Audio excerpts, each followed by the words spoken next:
All right, we're recording now. There we go. All right.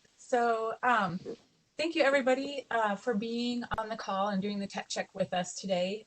One of the things that we found when we did this event for the first time in August, or was it August last year? September last year, that one of the things we heard from the 40 different project presenters that presented last fall was that um, they overwhelmingly received a huge response from master naturalists after they presented. So, in cases where they may have only needed 5 to 7 volunteers, they got something like 50 and 30 sign up for their project. So, um, based on what we heard from project presenters last time, and based on what some of our project presenters and project managers from our last virtual volunteer learned, I've asked a couple of people to come and present kind of the best practices, lessons learned, and kind of how to do the what now after you get all of these master naturalists that hopefully will sign up for your projects.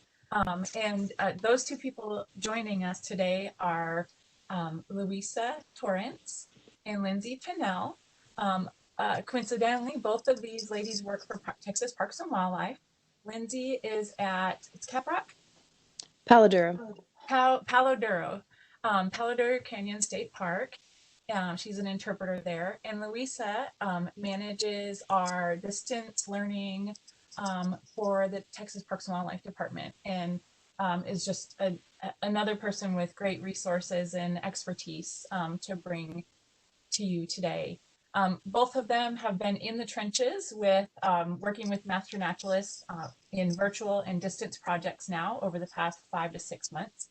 And so, like I mentioned, they're going to share you their tips, techniques, best practices, and lessons learned as a result of doing so in the past 5 months.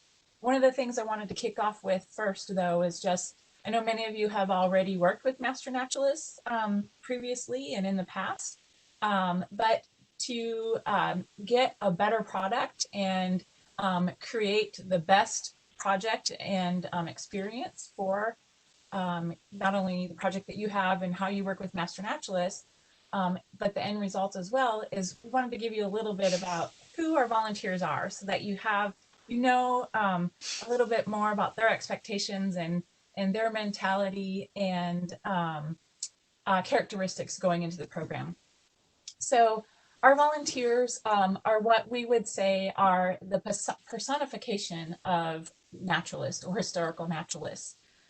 They come to us with a broad range of interests, um, and that range of interest tends to specialize over time. So where there are projects dealing particularly with plants or a certain species, they tend to specialize towards that. They are open to all possibilities. They're careful and keen observers of not only nature, but people. Um, they are passionate. They're people who look for facts, very science-based minds. Um, and the majority of our master naturalists do have higher advanced degrees, and a lot of them have degrees in the sciences and natural resource fields. But their life experiences and work in like if they were retired or when they worked in other areas, but all have always had that natural resource interest and background before coming to the program. They're disciplined, just like any other historical naturalist would be. You can go ahead and move forward. Okay. And as you can see, I mentioned our volunteers, they specialize over time. They come in with a broad interest. They come into the program with a broad interest of natural resources. And you'll see this even with the volunteers that come in volunteer to sign up for your projects. You will have the gamut, those that have come into the program that they're in training right now, so they're very new, bright and shiny, to those who have been with the program for several years. And the longer a master naturalist tends to be within the program and certified, they tend to specialize more and more. our master naturalists have made new discoveries in science. A gentleman by the name of Jeff Quayle discovered a new species, Senecio quaylii. In that plant you see on the yellow plant in the bottom that you see is the species that he discovered and has since have been named after him. So it gives you an idea of just how into this stuff our master naturalists are. A huge impact that our volunteers have right now are things like citizen science, our Texas Nature Trackers program. They love getting out and finding things and documenting species, getting out into the field and using the opportunity to find something new, document something new as the hook to get out and be one with nature. And I guess like kind of rounding out, if I had to describe our master naturalists with just one word, it is that word here on the screen, and that's passion. They're passionate about natural resources. They're passionate about what they're doing. They're passionate about conservation, stewardship, and making a difference in our world, our nation, and natural resources overall. And then lastly, just to give you a just quick demographics of our naturalists, people that are involved in our program, primarily they are between the ages of 50 and 78. And we really saw this when the pandemic started, is that they are about 65 to 70% of our master naturalists are in the age range that is what they consider critical is for coronavirus right now. So their concerns with getting outside or working with other people, doing outreach and education in a face-to-face format is a little bit detained right now due to everything that we're under and facing. So these virtual opportunities and distance-based opportunities that you're helping with and presenting to our program and our volunteers is we need them now more than ever. And so with that, kind of rounding out who our volunteers are, I'm going to turn it over to Lindsay and Louisa to tell you about how they've used our Master Naturalist volunteers and some lessons learned when doing so. Awesome. Thank you so much for that introduction and the invitation to share this presentation today. It's been a lot of fun to build this with Lindsay, and we hope that this is really valuable. So basically, this presentation is on managing Texas Master Naturalist Volunteers, best practices, and this was built from our own experiences working with volunteers after the virtual fair last fall. So I'm Louisa, and I serve as the Distance Learning Coordinator for State Parks, and I'm joined by the lovely Lindsay. Hi, I'm Lindsay Pannell. I am the Interpreter and Volunteer Coordinator at Palo Duro Canyon State Park. And so today our agenda is just going to cover recruitment and vetting, project management, recognition and retention, and some unexpected outcomes, all learned through our previous Master Naturalist projects. So I love the virtual recruitment fair last fall. It coincided perfectly with a new project that we were starting with TPW Discover, and that's our agency-wide brand for resources and programming, especially designed for student audiences. And so we wanted to build out our educational resources spreadsheet and make that available to educators, but also include a lot of videos. So since there are hundreds of videos already on the Parks and Wildlife YouTube channel, we wanted to find formal and informal educators with experience using the TEKS, or the Texas Essential Knowledge and Skills, to help us go through and basically align those videos with TEKS so that teachers could find them more easily. And so by nature, this was a project that could be done 100% virtually. And knowing that all Texas Master Naturalists are educators, many with formal and informal experience in the classroom, it came to no surprise that we got a lot of interested applicants after the fair, more than I expected. So throughout this presentation today, Lindsay and I will share experiences and lessons learned from taking on a lot of new volunteers. Lindsay has another perspective recruiting for in-person volunteers versus virtual. Yeah, so just a little preface. I think the Bernie cutout meme got to me, so that's why I'm stuck on in front of one of our pictures.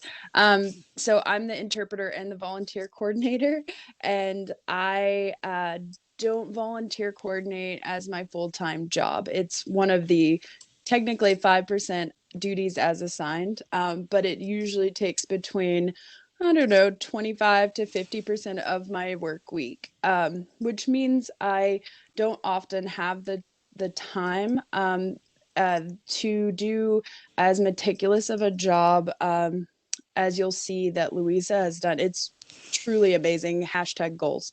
Um, so I'm a historian, and I have a family of five, and I have been up here in the Panhandle for several years with a brief stint down in Central Texas, and I've worked with volunteers the whole time.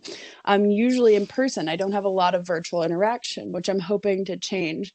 The virtual volunteer fair for me was an in-person type of it was a pitch for in-person projects. So I requested a bird blind project, an ADA trail project, a international dark sky certification series of projects, and then a request to do distance learning, virtual learning videos with people who were experienced. So I had a plethora of things, and I requested mostly in person volunteers. So we both had kind of different project goals, one totally virtual, one in person.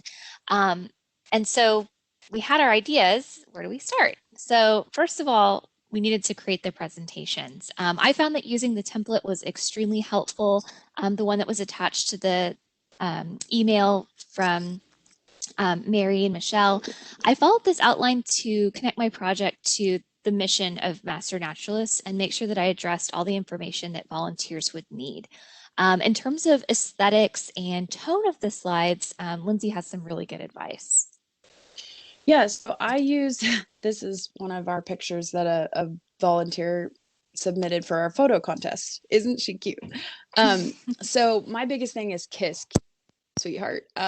So when Michelle said that the number one characteristic of Texas Master Naturalists is passion, they want to see that from you too. Why would they buy into someone who is just lukewarm about their projects? So you're going to want to pitch your project with passion and, more importantly, brevity. The volunteer fair is long. There's a lot of information that they're going to be getting. They want to that you want to give that quick pitch that's going to stick in their head. They're going to make a note of it, and that's the project they're going to want to hit up later. I would say reduce text and opt to give an orientation packet with all of those statistics and graphs and overarching ideas for the project to the people who've requested to work with that project. So, and above and beyond, use pictures. Show them the magic with visuals, and that's going to catch their eye, and their passion. The passion they hear from you is going to keep them. I in mine, I had mostly just pictures of Palo Duro Canyon. I showed them the need, and far and away the feedback I got was that when I spoke, I was captivating, and I said it with the passion and the need that they felt compelling, and so they contacted me to work with me. So I think that above and beyond is going to catch their eye over the research you've done that's needed for the project, but something that can be given in a packet later. So another thing is to keep your why in mind. So Louisa talked about really merging her goals with the mission of Texas Master Naturalists. I think that's really amazing. And anytime you can merge the why of your project with the Master Naturalists ideals and their goals and their why, that's just going to make it even sweeter. And again, if you don't know where to start, use that template. They have given you the road. You just have to drive on it. They are giving you all of the tools necessary to make this as easy as possible. And it's going to really benefit your site or your agency. So this is an example of when I pitched the bird blind project. Here are my Texas master naturalists. Now, we had to move a lot of boulders for this, and it's a great segue into know your volunteers, right? So one of them was an engineer. He created a lever. I pretended it was a trebuchet. We were fine. But we worked smarter, not harder, and we utilized the expertise that was available. Because these volunteers, like Michelle said, they have multiple degrees, they have decades of experience. Using that to your advantage, whew, it makes it so much easier. It's really wonderful. Yeah, so this is a great segue into once you present with passion and your goals aligned and you have your projects ready, how do you actually go through the recruitment and vetting process?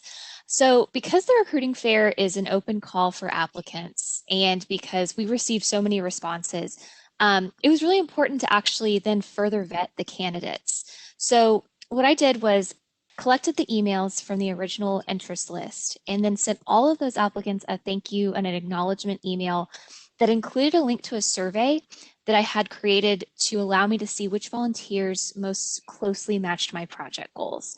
And so this survey included questions about their experience, their strengths, their motivations, their interests. This also allowed me to build a team of volunteers that would work well together. So it helped me see who was able to communicate promptly as well. Of the total collection that I sent out to, there were 12 individuals who completed their survey on time. And so then I was able to, take this large group, bring it down to this size, and then read through those 12 to make my selection. And so this is through Select Survey, but you could obviously use like a Google form or a Google survey as well, just some way that they can give you that secondary feedback. And I also found it really useful to organize volunteers using Excel. I think Lindsay used the word meticulous. It really helped me keep track of not only their survey answers, but also any notes that they shared through email about their schedules.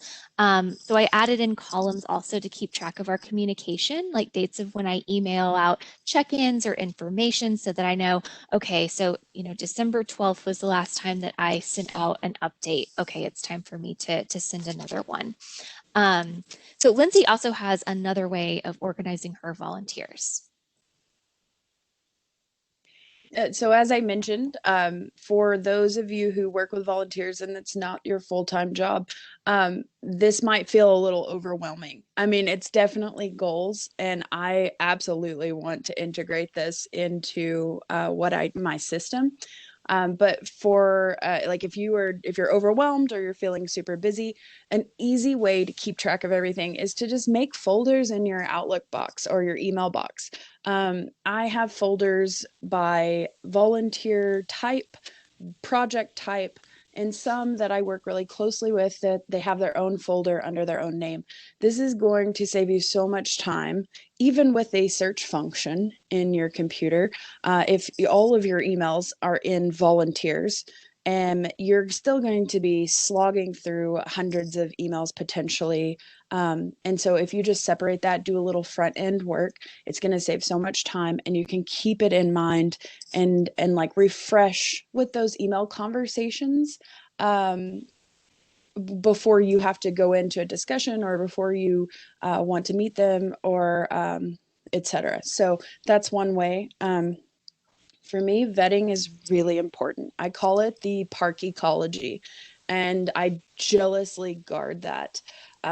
Our team works very well together, and that includes our volunteers. We work as a team, we help each other, and we love what we do. And so anyone who may compromise that balance is not someone we want in our park. So I do an over the phone or in person interview, and I source out like what's their why, what's their passion, and why do they want to volunteer with us specifically. And so, and not only that, but like learn their likes, their dislikes, learn how their what's their volunteer style. And I'll talk a little bit about that later, and meshing with the team. But yeah, interviews are key to figuring out where they'll place best if they're a good fit for your project.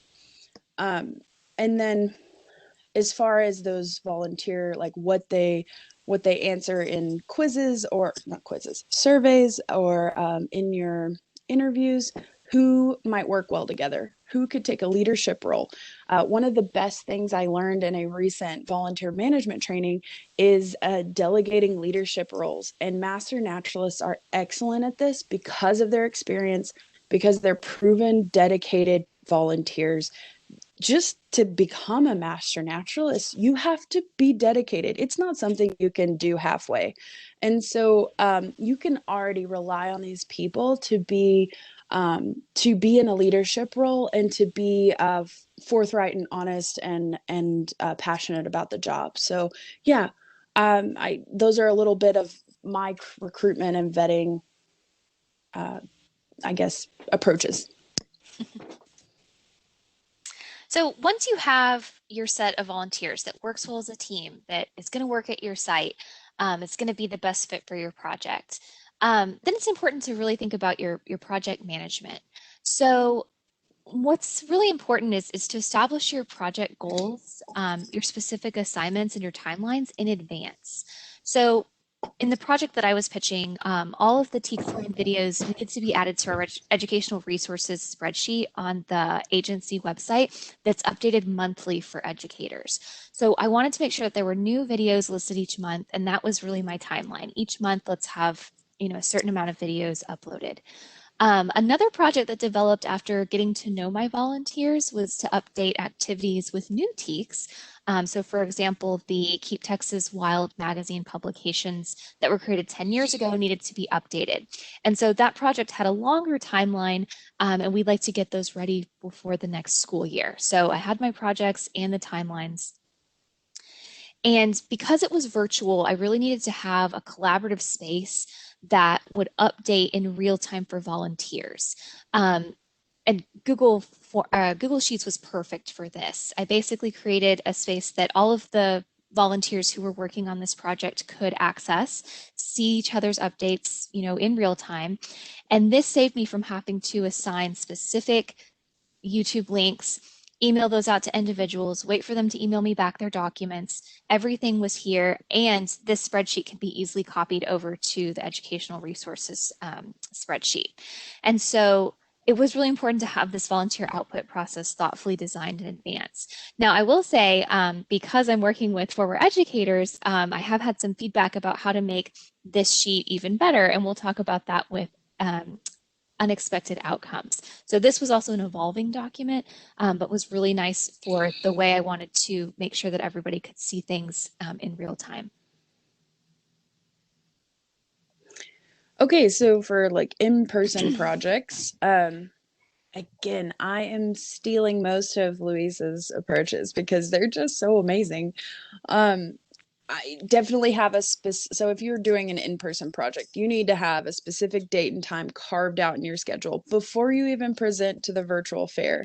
And I'm saying this from experience. I noticed, because I had an amorphous timeline, some things fell through, and that was my fault because I was not prepared with that time. Things got busy, changes happened, and because I didn't have it on my schedule, I kept pushing it back. And so make sure that you've just got it carved out in your schedule. Make sure your volunteers work well together, and this is going to go into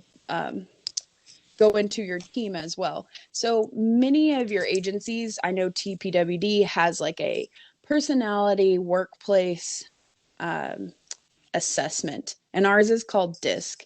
And so people who have more of a support role personality is in one, others that are more innovative are in another, leadership roles and innovation and dominant is in another, and then those detail oriented people are in like this C. So it spells out DISC. Use that with your volunteers. Coming from experience, I had a volunteer who was the CEO of a multi-billion-dollar corporation who was with a self-employed person that had a multi-million-dollar business. So these are two very dynamic people. They're also not very good at taking a following role in anything that they do. So the best way to work with them to make sure that they're actualized in their volunteerism, I still get things done and no one like explodes. You have them leading in tandem. They each have their leadership roles. They excel at that with their team that's there to support, to keep the details in mind. And they're looking globally at what their team needs to be doing. And together we get a full project. And it's really amazing to see them work and to see them take ownership of the project. But you have to know that you have to know their personalities and know that, hey, that might not be a good idea if you put one at a supervisor level and the other one right below them. That may be a disaster. So just, yeah, know your people.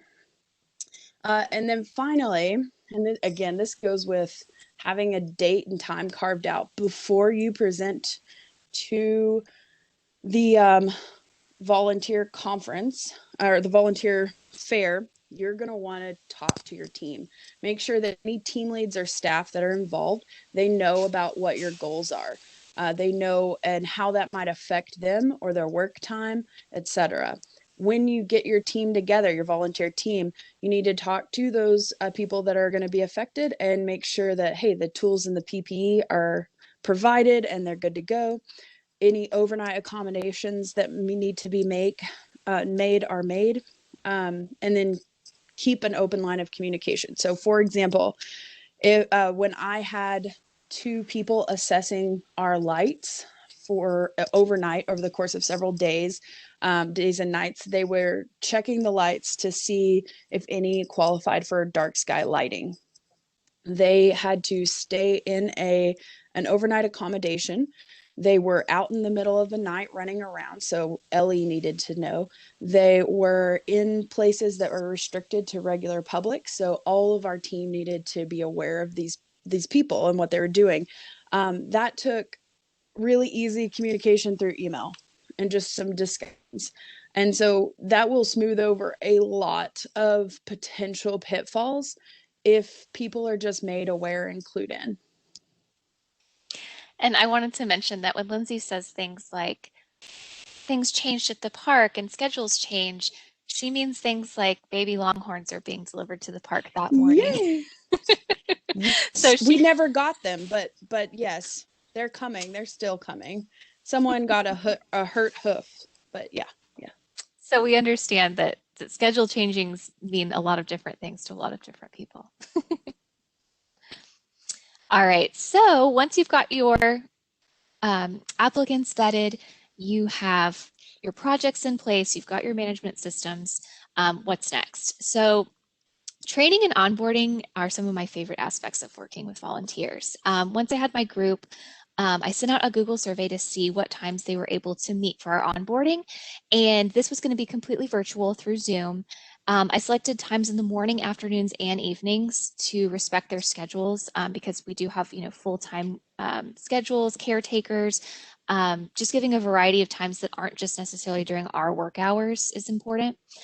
For those not able to attend the onboarding, I created a PowerPoint for them with notes and then offered to meet with them one-on-one at a later time. So the onboarding agenda was first and foremost like welcoming and team building. This group is extremely qualified and range from elementary to higher education educators in the sciences and humanities. And I realized they're going to be more than just great resources to my project, but also great resources to each other. And so as we talked, new projects developed. And it was really important for me to build trust and rapport between them and not just between me and them. So we then moved into the project, and I added depth to the original recruitment presentation, just a little more background about TPW Discover and our goals, more about how their efforts here were going to make a difference to educators. And then I showed them a full walkthrough of the shared Google document from earlier using screen sharing, and actually entered information, and wanted to make sure that that process wouldn't be a barrier for them, because they don't understand how to log their hours and decide, hey, I'm just not going to do that. So the onboarding was really successful. We had a lot of fun, and we decided to have regular monthly check-in meetings each month. And so those aren't required, but again, it just helps keep that team building up. We do have educators who have information about, for instance, like TEKS review and things going on in the schools. And so for those educators who are retired, I think they really like to hear, what's going on in the classroom, just as a way to keep up with, what they formerly were actively doing. And so this leads really nicely into retention and recognition. So keeping them engaged in the project. So first and foremost, show them how their efforts have made a difference to the community and to your program. I love those pictures that Lindsay shared of the bird blinds, because you can just literally see their hands-on efforts creating this new space.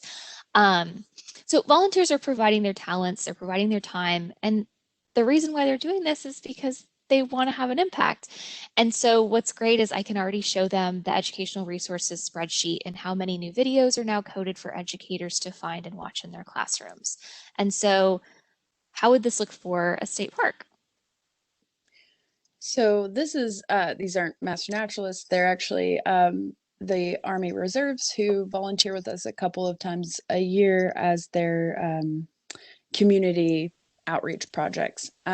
But what I do is, one, I try to make sure and photograph every project they're doing, but also keep them updated. So I know that groups, particularly like with the master naturalists you saw working on the bird blind, they finished about 3/4 of it. So once it was finally finished, I sent that to an email to everybody and showed them like exactly how it was working. And I gave them a review that was left in our surveys by someone who said, oh, this is amazing. I'm really impressed with the new water feature, because they're an avid birder. And that just gives them a sense of satisfaction and completion. I always try to keep them involved, because the more communication you make, the more likelihood that they are going to work on your next project with you. And also it completes the circle, right? If you volunteer but you don't know your impact, what was it for, right? They don't really know what they're doing it for. So I have interpretive volunteers that are day use, park hosts, master naturalists, etc. I run them through a training, which we can talk about in a moment. But if they create a program, I will then keep tabs on how many people came to that program, and then I quiz people about like what they liked about it, if they had any improvements and why they liked it. And then I give that feedback to the people who made it, to the creators, and they get a really good sense of, man, I contributed something. I'm really helping this park mission. I'm helping the interpretive agenda. So it's awesome to just show that gratitude. Yeah. And then I don't know, I might be skipping ahead, Louisa, and I'm so sorry. So another big thing about recognition for our agency is the Stars in Our Parks Award. That can go to volunteers as well. A lot of people I didn't know that for a couple of years into the agency, but I keep notes because my brain is very much like a butterfly.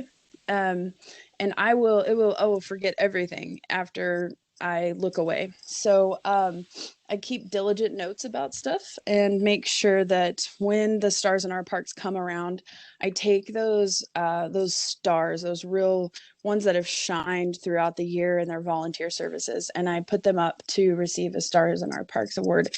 And that's a little bit extra further than like what I do, because it's from the state. It's a recognition from our agency. So that can be really special too. Yeah, I love that. I love the kudos that you give, that feedback. I mean, what's better than putting in a bird blind and then hearing how people are enjoying it? Oh, that's awesome. So another way to help encourage retention and provide recognition is offer professional development or special interest trainings as your volunteers continue to work on your projects. So for my program, like I'm happy to set aside time to train them in using Zoom or connected Texas as a way to visit classrooms and educate publicly. I can also find out like their learning goals during our monthly meetings and see what I can offer to them. Again, since we're totally virtual, my trainings would be, like I said, more based on virtual tools. But Lindsay, in an actual park with people in person, what kind of trainings would you offer? Yeah, so when we have new equipment that's available for like our park hosts and our um, master naturalists who work with us pretty closely, we have like new electric utility vehicles, and so that involves like a further training, which they really get excited about. Um, and I think I mentioned this in our run through, but you remember the demographics, right? 50 and up. Many of the female Texas master naturalists have worked in roles very indicative of gender norms from the past, and so they haven't wielded a like a chainsaw or used heavy equipment. And sometimes when we can offer that training, they get so jazzed about getting to like get that experience in, because it might not have been offered to them in the past. And boy, if you want to see pure joy, just hand like a 60-year-old woman a chainsaw and she is just, her life is complete. It's so amazing. I also offer like an Interp 101 class for anyone interested in interpretation, because anytime I can double dip in my job, I do so. And my master naturalists, especially here in the Panhandle, are exceptional at interpretation. And not only because like we have the previous interpreter who's a master naturalist, Bernice Blassingame. She has taught them over the years already, so they already have this great idea of it's not information, it's inspiration. It's not a deluge of facts, but it's wonder. And wow, they do such a great job. And so I give them refresher courses that work for AT, because anytime you say AT, every master naturalist, their ears perk right up. They get super excited about it. So anytime you can offer that, whether it's virtual or in person, you are guaranteed to get a good response. And I love that you point out, not making assumptions about what people are interested in, like the fact that this, 60-year-old gal wants to get out with a chainsaw, offer that and see who takes them up on it. When I was working with the ambassador program, we had a young college student, and she was at Stephen F. Austin State Park. And one of her favorite projects was mowing. She'd never used one of those huge mowers, and she found it very meditative. And conversely, we had, young guys who were in college doing Growing Up Wild presentations, singing, the changed version of Itsy Bitsy Spider. It was just amazing. So not making assumptions about roles, letting people pick what they're interested in. Definitely. Okay, so the final one is maintaining community. Okay, I love these women. They're my favorites, and I have to tell the story behind it. I was in my first role as an interpreter at Inks Lake State Park, and I was creating my first big event. And I had just finished a Dutch oven program, and these little ladies were in regular clothes in their camping chairs, and they said, "Oh, we love this. We love all these history programs." I said, "That's awesome. You should come to the Hill Country Heritage Expo." And I was sitting there and I was like, we talked for a while, and I said, "Man, the only thing I'm missing is a historical dance. I would just really love that. And they gave each other a look. And then they looked back at me and they are like, well, we're from the Colleen Historical Society and we're historical musicians. Whoa. Like my brain was blown. And they became volunteers for me, and they gave this full-on historical dance for my event, and volunteered every year that they could. And it was just, wow, amazing. And so when I say maintain community, promote out, tell people what you're doing, show your passion, and you never know when exactly what you need is going to be right in front of you, whether it's at a Dutch oven program or a gas station. Just tell people, talk to people about the good work that you're doing in your agency and what's needed, and people will come. And guess what's perfect for that? A virtual volunteer fair. So I use them as an example, but I love to keep a pulse on the community to see where their interests are, because you never know. Like if you go to a Master Naturalist meeting, you have 50 different interests, and you might just have these projects back in your head in mind, and your ears perk up when you hear someone mention their interest that would fit into that. That's how you maintain that community, those discussions, keeping an eye out for where they can shine and what they can do to benefit your agency and still have lots of satisfaction. So yeah, maintaining community is a big one.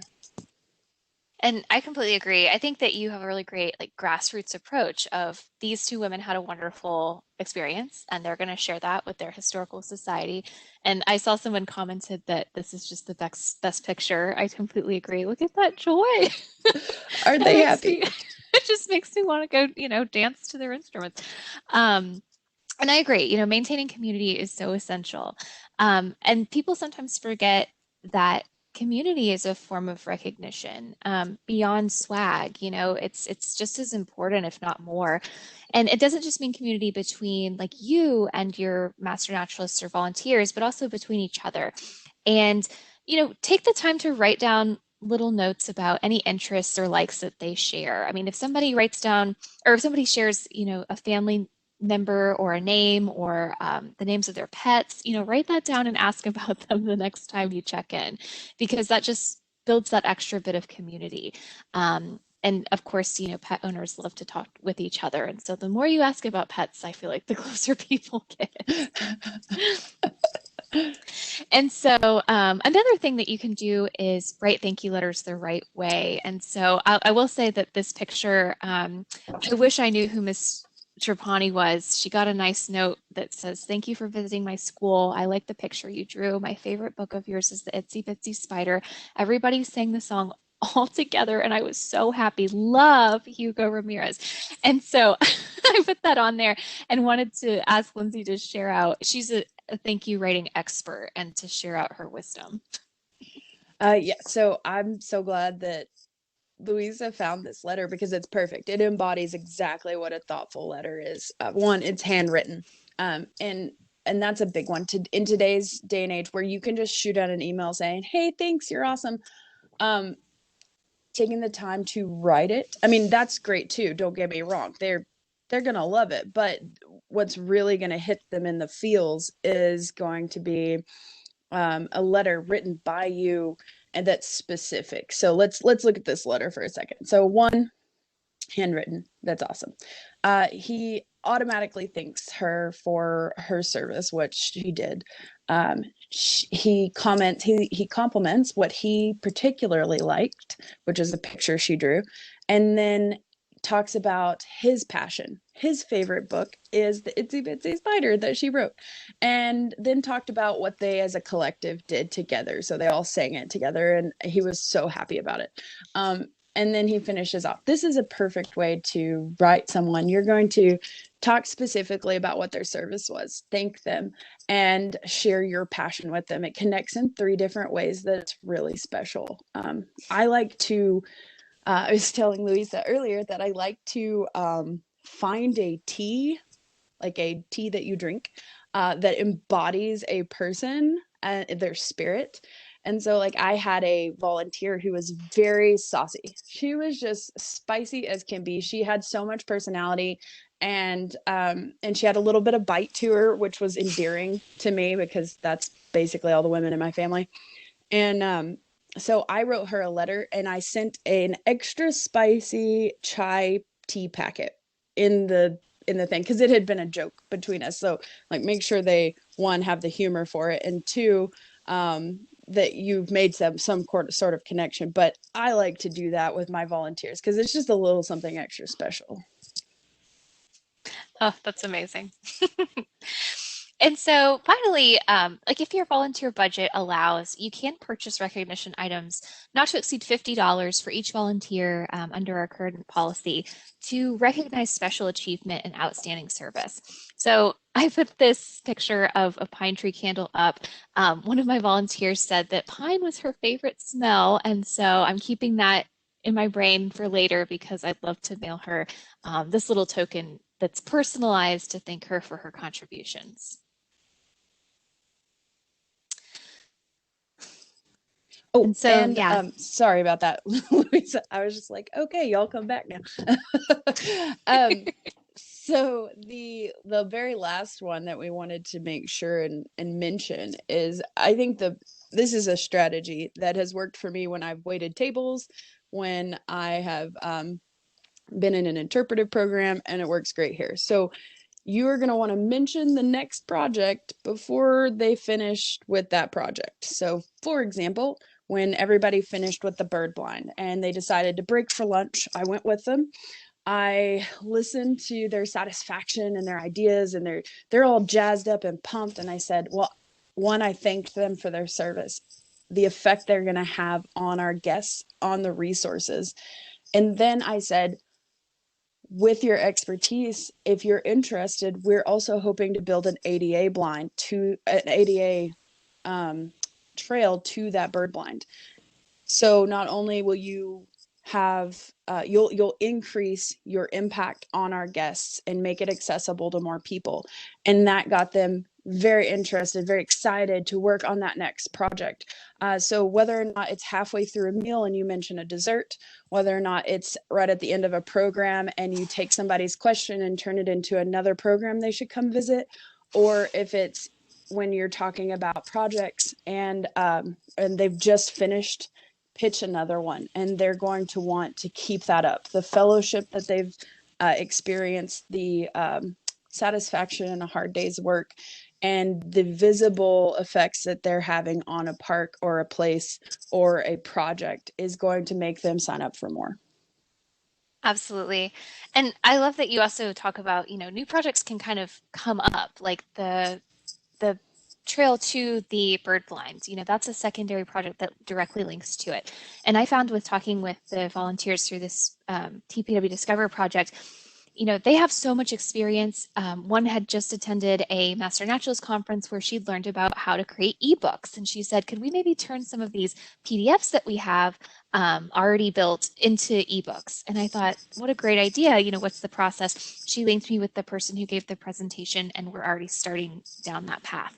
And so that's a new project that was actually created by the volunteer. And so I have a feeling that she's going to stick around to see that one through. So I was, just so pleased, like I said earlier, when one of my volunteers had a suggestion for how to better organize the collaborative Google document. And that was an unexpected outcome for me. Whenever you have a flexible mindset and you really listen to your volunteers, you can make really great changes and project additions. For better management, just kind of learning how everyone communicates and how they like to meet, learning that a virtual onboarding was a really great way for everyone to get to know each other and get invested in the projects, helps me better manage. I'll always do onboarding every time we have new volunteers or a new project comes on. And so yeah, unexpected outcomes, just having that flexible mindset and knowing that your volunteers are experts in different ways and being open to that has been really nice. And so Lindsay wants to share some examples too about management and survey results. Yeah, so I usually use SurveyMonkey. Again, it's quick, it's easy, it's this link that you can just email out. And I usually ask for their favorite, least favorite parts of the project, suggestions for improvements, and then what projects or volunteer they want to do next. Because I'm always in mind for like how to keep this volunteer, how to make sure that they stick around and they're here for the long haul. So I use SurveyMonkey, and then as far as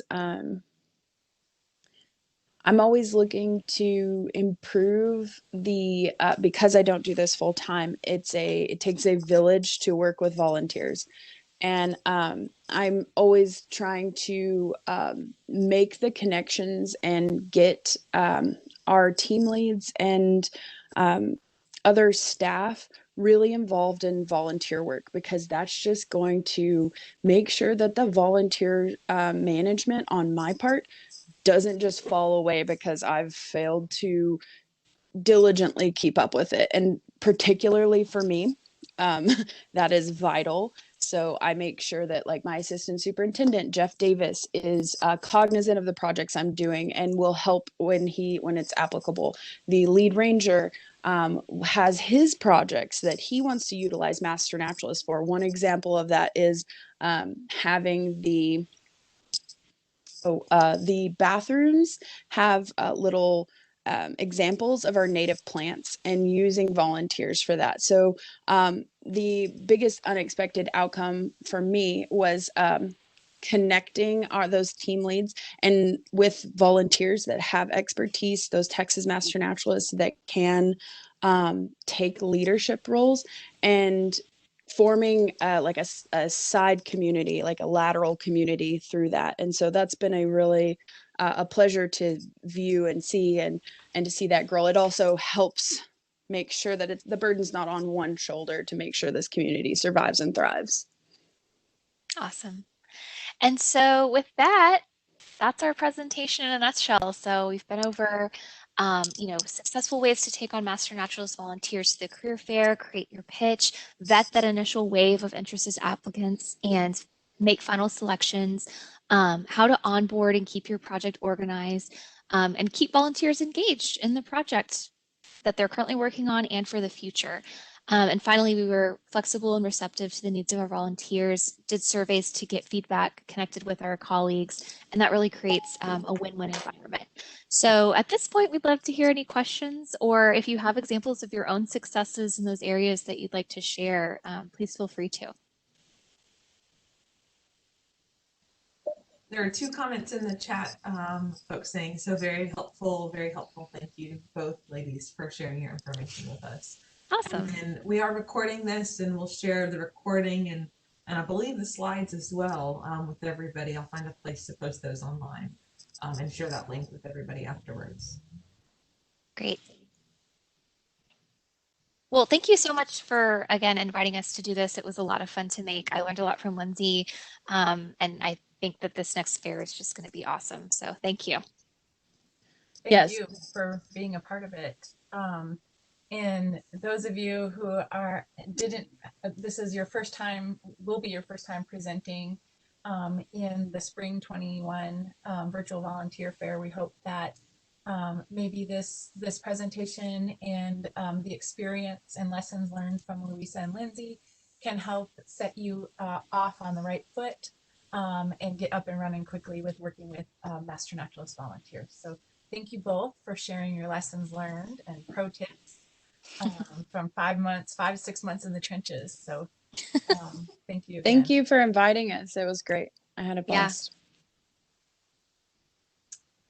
And so if there are no questions for Louisa and Lindsay, we'll release you. And then we can move on with the tech checks with the rest of you on the line in preparation for next week. Yeah, and so to run just a quick tech check, since there are about a dozen folks or so on, I'll just take first come, first serve, and I'll give you a chance to share your screen, unmute, test to make sure that you're ready to go. And if you've got any other questions, just ask those questions. I know Brent was the first one. Hi there. Yep, he already sent in a chat saying, hey, how can I do this? So Brent, I'm going to pass you the ball. And you should have that share button highlight so that you can share your screen. And if you don't need a tech check, y'all can peace out. But for everybody else that wants to try. Things we do want to make sure of is that your volume, that you can share your screen, and that works properly, and that your volume and your voice connection work well. So those are the two areas where we want to make sure that it works well for you. So Brent, do you see at the bottom of your screen the share content button? I do now, yes. I saw a little message that it made me a presenter, and now I see the share option is available. So I kind of have just a PowerPoint, just kind of pulled up an old one. That's fine. And we can hear you just fine, so your audio is good. And you can hear me fine? Okay. Yes, sir. Maybe this PowerPoint. I was working on. That works. I see it. Okay. So this is kind of the template y'all sent there that I was kind of working on, adding some things. But you can see this okay? Yes, sir. Do you want to do the full share screen? Let's look. Presentation mode? Presentation mode, yes. Start slideshow like that. Yep. Yep. It looks real good. So you see it fine? Yes, sir. Okay. Now, let's see. The chat has disappeared on my screen, so I got to see how to pull that